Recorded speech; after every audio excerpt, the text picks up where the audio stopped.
Oh, I don't want to say the patient's name, but he was huge, looked like Andre the Giant, a massive man, and he was like actively withdrawing from alcohol until like suddenly he wasn't, which was really weird. And that was when we realized that he had been walking the halls and taking all of the like alcohol hand sanitizer and stuffing it into the ceiling tiles. But the problem was nobody was tall enough to like reach up there and no one would think that you would actually put the alcohol sanitizer like in the ceiling tiles. But this guy was so huge, he could literally just reach up, and he kind of had like 30 of the things up there. And then, of course, we took away his spine and withdrew again, so we had to send him to the ICU. So my most Jane Brown moment was intern year. I was in the 4 North computer room, like writing progress notes or whatever interns do. And John Dudley walks in and is like, "So, Angela, just broke up a fist fight between your patient and a pizza delivery guy." And it's like, "Well, that's curious. Please explain." So my patient, a few impulse control issues, as you might imagine. Very excited about his discharge later that day, and was so excited that he decided he wanted to order a pizza to celebrate. Got it delivered to 4 North. Oh wait, he doesn't have any money. So he tried to take the pizza. Pizza delivery guy, not excited about that. So a little bit of fisticuffs ensued. Luckily, John Dudley was able to break it up. And he protested his discharge because he was so emotionally distraught about his fist fight. And that is my most Jane Brown story. So on Jane Brown 4, there was a patient in a tent bed that used to poop and take his poop and smear it onto the tent bed as if he was drawing murals. That would be my favorite Jane Brown moment. Of is I got a page in the middle of the night one time for a patient, and the nurse told me that he drank his urinalysis instead of the ginger ale that was next to it, and they asked me to please advise.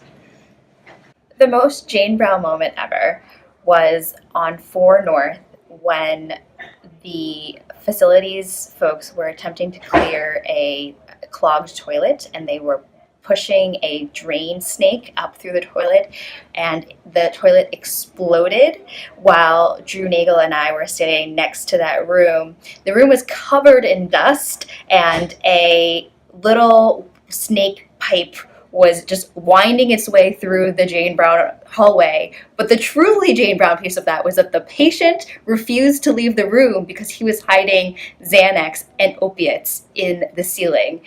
One time when I was night float in Jane Brown, a man on purpose pulled out his chest tube and sprayed me with his pleural fluid because I wouldn't give him opiates. I was in clinic and someone came in for a pap smear, and they told me that it was good that I was already going to be down there because a bat had flown into that area and bit her all up, and she wanted me to check it out. Number 1 is definitely when I was on night flow 2, and I admitted a patient from Bannister House, and his chief complaint to me was, "I am tired of dealing with black people." He was admitted for a COPD exacerbation. I spent a long time trying to get a history, and then I summarized for him. I said, "So in summary, your respiratory symptoms and everything is at baseline. Nothing new is different. You're here because you're tired of receiving care from people of color." He smiled. He said, "That's what I've been trying to say all day." Number 2 is the Holy Spirit must have brought me here. This was a guy, an unknown in ED. I asked him why he was here. He said, "The Holy Spirit must have brought me here because my brother didn't." We still didn't know who he was. So I asked him what his brother's name was, and he said allergies. Having impromptu dance parties with Paula and my intern. I am truly going to miss all of our co-residents, people that we have gone through so much together with, from our first day of orientation, being told that we should probably use meth in order to get ourselves through tired days, and Adderall when we can't function. We should ask them for some meth, and till the last 3 years of texts legitimately all through the day, 24 hours a day, 7 days a week. WhatsApp has 50 messages that you missed. If you tried to disappear for a second, your co-residents would have said at least 17 hilarious things while you slept. So you guys are great. All right, David, what is one of your favorite isms of a resident here? You know who I hate? Brian McCauley. He makes me feel so bad. You know, just because I can't get someone a heart doesn't mean I'm not a good doctor. He literally gets every award the hospital can offer.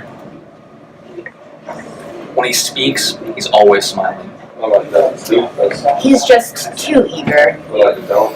He gives the best hugs. I feel so secure. We love you, Brian.